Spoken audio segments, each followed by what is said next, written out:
Design ও বাবা হালকা একটু চাপ মারবে, এটা হলো বোঝে না, সে বোঝে না। আবার খুলে দেন, গোসল করার পরে হাত মুখ মুছে গামছা গায়ে ওড়না দিয়ে চুল বাঁধে, চুল শুকানোর জন্য। এটা হলো ভিজা চুলের খোপা, চুলের গোড় শুকে যাবে, চুলের আগায় পানি জমে থাকবে। রান্না করতে গেলে ভাত তরকারিতে চুল পড়ে, হাড় ঘামে, এটা হলো রান্নাঘরে খোপা।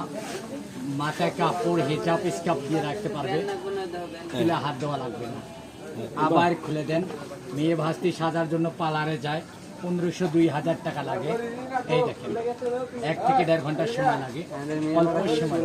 এই দেখেন উপরে পেঁয়াজ দিবে, নিচে লকটা লাগাবে, তারপরে আয়না দেখে দেখে চুলগুলো সুন্দর করে ভেঙে দেবে। এটা হলো গায়ে হলুদের দিন।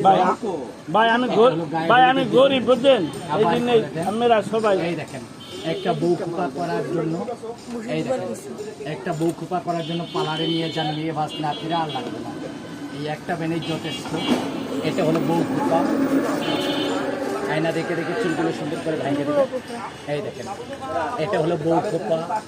আবার খুলে দেন, এই যে বাচ্চাদের রাবার দিয়ে চুল বাঁধেন, অনেকের বাড়িতে মেয়ে আছে, নাতি আছে, এই